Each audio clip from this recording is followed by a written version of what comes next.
Haleluya. Selamat malam, salam sejahtera bagi kita semua, keluarga GPDI El Shaddai Magelang. Puji Tuhan, pada malam hari ini kembali kita akan mendengarkan renungan firman Tuhan. Dan pada malam hari ini, renungan firman Tuhan saya berikan judul Segalanya di dalam Segalanya, yang terdapat di dalam Roma 11 ayatnya yang ke-36. Roma 11 ayat yang ke-36, demikian firman Tuhan. Sebab segala sesuatu adalah dari Dia, dan oleh Dia, dan kepada Dia. Bagi Dialah kemuliaan sampai selama-lamanya. Rasul Paulus menuliskan ayat ini dengan tujuan untuk mengembalikan semuanya, mengembalikan segala sesuatu kepada kedaulatan Allah. Allah adalah segala-galanya di dalam segala sesuatu. Di dalam kehidupan kita, bahkan di dalam segala sesuatu yang ada di muka bumi ini. Segala sesuatu juga yang ada di surga dan juga yang ada di muka bumi. Tuhanlah sumber dan juga alasan segala sesuatu ada di dalam setiap kehidupan kita.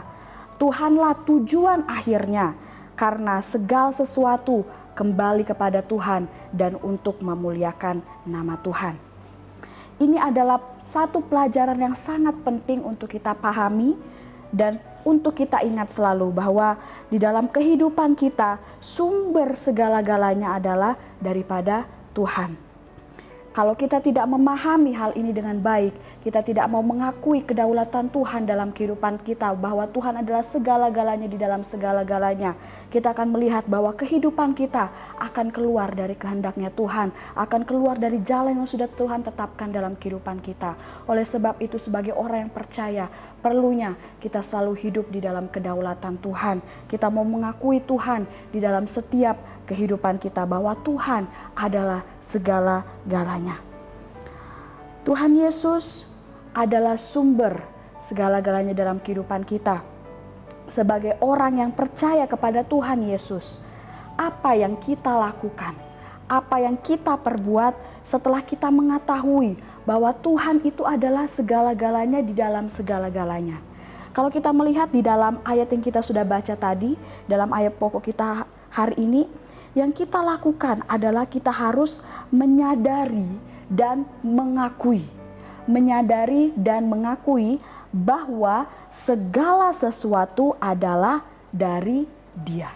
Hal yang pertama adalah kita harus menyadari dan mengakui bahwa segala sesuatu adalah dari Dia, dari Tuhan, dari Allah.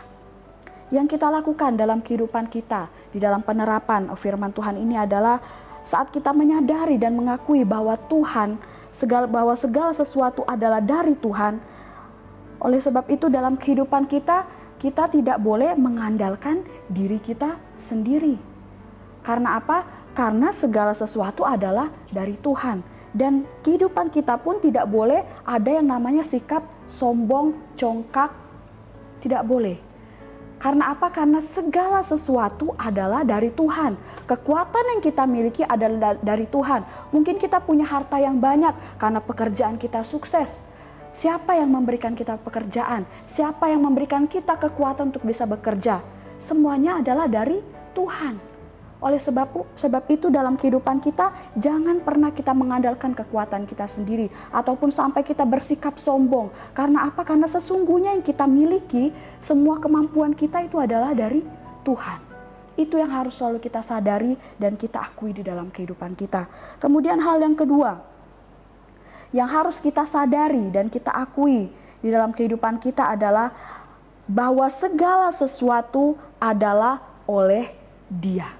Segala sesuatu dalam kehidupan kita adalah oleh karena kemurahan Tuhan, oleh karena kehendak Tuhan. Di dalam setiap kehidupan kita yang perlu kita lakukan adalah selalu menyertakan Tuhan di dalam perbuatan atau rencana kita. Karena segala sesuatu terjadi hanya karena oleh anugerah Tuhan. Segala sesuatu terjadi hanya oleh karena seizinnya Tuhan. Oleh sebab itu perlunya dalam kehidupan kita selalu menyertakan Tuhan, kita selalu membawa Tuhan di dalam setiap tingkah laku, perbuatan, bahkan rencana kita. Ya.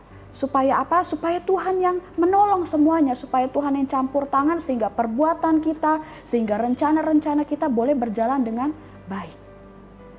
Ini yang harus kita sadari dan kita akui dalam kehidupan kita, bahwa segala sesuatu terjadi hanya oleh karena anugerah dan seizinnya Tuhan.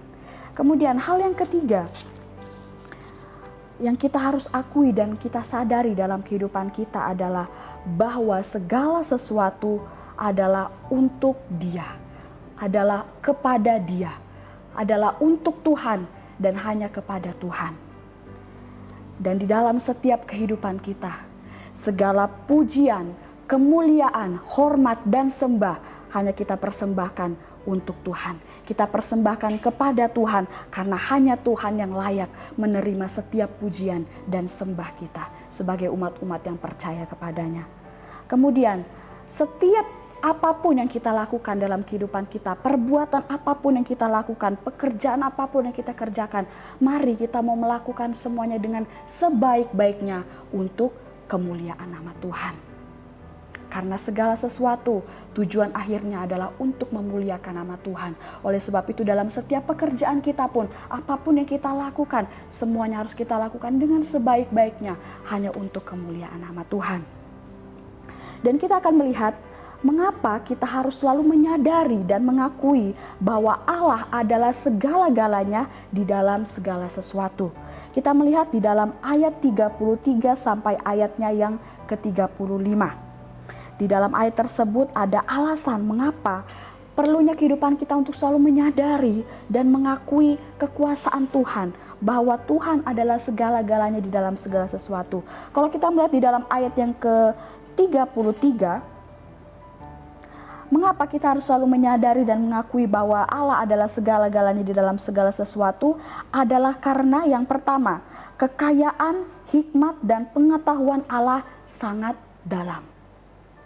Kemudian, yang kedua ada keputusan-keputusan Tuhan tak terselidiki. Kemudian, jalan-jalannya Tuhan tak terselami. Ini berarti tidak ada orang di dunia ini satupun yang pintarnya mungkin luar biasa sekalipun yang bisa memahami bagaimana pekerjaan Allah dan jalan-jalannya Allah. Oleh sebab itu, inilah alasan mengapa Allah adalah segala sesuatu, segala-galanya di dalam segala sesuatu, karena tidak ada yang sama seperti Tuhan. Hikmatnya, pengetahuannya, kekayaannya, keputusan-keputusannya, jalan-jalannya, semuanya tidak ada yang sama seperti Tuhan. Hanya Tuhan yang luar biasa, yang memiliki segala sesuatu yang luar biasa di dalam pribadinya. Oleh sebab itu Allah adalah segala-galanya di dalam segala sesuatu. Oleh sebab itu perlunya kehidupan kita untuk selalu menyadari dan mengakui kekuasaan Tuhan, kedaulatan Tuhan dalam kehidupan kita pribadi, lepas pribadi. Kemudian di dalam ayat yang ke-34, juga ada alasan mengapa kita harus selalu menyadari dan mengakui bahwa Allah adalah segala-galanya di dalam segala sesuatu. Di dalam ayat yang ke-34, di situ tertulis, tidak ada yang mengetahui pikiran Allah. Kemudian ada alasan yang berikutnya, Allah adalah pribadi yang luar biasa bijaksana, adil sehingga tidak membutuhkan penasehat lagi. Kemudian kita langsung masuk di dalam ayat yang ke-35, di situ dikatakan, mengapa kita harus menyadari dan mengakui Tuhan di dalam setiap kehidupan kita adalah karena semua pemberian yang kita terima itu berasal dari Allah. Jadi Allah tidak pernah berhutang kepada siapapun. Ini adalah alasan-alasan mengapa kita harus menyadari dan mengetahui bahwa Tuhan adalah segala-galanya di dalam segala sesuatu di dalam kehidupan kita. Tuhan adalah pusat dari semuanya yang ada. Kita melihat bahwa tidak ada yang mengerti pikiran Allah. Allah adalah pribadi yang paling bijaksana, yang paling adil, yang pasti bisa memutuskan segala sesuatu dengan baik dan menentukan jalan yang terbaik bagi setiap umat-umat yang selalu mengandalkan Dia. Dan kita melihat bahwa segala sesuatu yang kita miliki itu semua hanya karena pemberian daripada Tuhan. Tuhan yang sanggup memberikan semua yang kita miliki itu di dalam setiap kehidupan kita. Oleh sebab itu, mari kehidupan kita mau menyadari, kita terus mau mengakui bahwa Tuhan, Engkau adalah segala-galanya di dalam segala sesuatu. Engkau adalah pusat kehidupanku, bahwa segala sesuatu yang aku miliki, segala sesuatu yang aku bisa kerjakan, aku bisa beraktivitas, bisa bekerja, itu semua hanya karena anugerah Tuhan. Karena Tuhan yang memampukan saya, karena Tuhan yang memberikan itu semuanya kepada saya. Kita harus menyadari hal itu, sehingga kehidupan kita akan semakin berkenan di hadapan Tuhan, karena kita tahu siapa yang memberikan segala sesuatu di dalam kehidupan kita, siapa yang menolong kehidupan kita. Dan bagaimana respon kita sebagai umat-umat yang percaya kepada Tuhan saat Tuhan adalah segala-galanya dalam kehidupan kita. Apa yang menjadi respon kita kepada Tuhan? Apa yang kita bisa berikan kepada Tuhan? Yang pertama yang kita bisa berikan kepada Tuhan sebagai respon kita adalah kita mau memberikan ucapan syukur kepada Tuhan senantiasa. Saat kita menyadari bahwa Tuhan adalah segala-galanya dalam kehidupan kita, kita akan menjadi pribadi yang tahu mengucap syukur.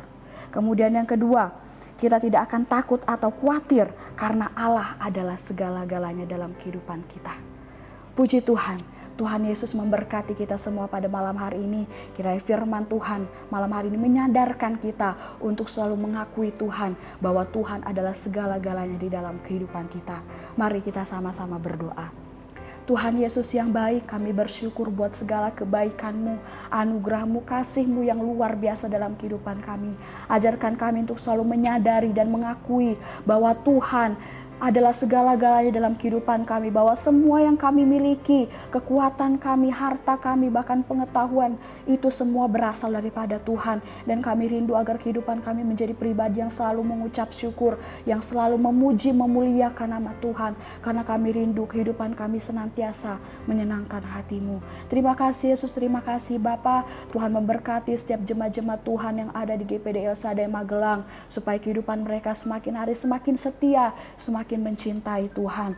Terima kasih Yesus, terima kasih Bapa, meteraikan firman-Mu di dalam setiap kehidupan kami, orang-orang yang percaya kepada Tuhan. Dan peristirahatan kami sepanjang malam hari ini, Tuhan yang melindungi, Tuhan yang menyertai kami semua. Terima kasih Yesus, terima kasih Bapa, yang doa kami mengucap syukur di dalam nama Tuhan Yesus Kristus. Haleluya, amin.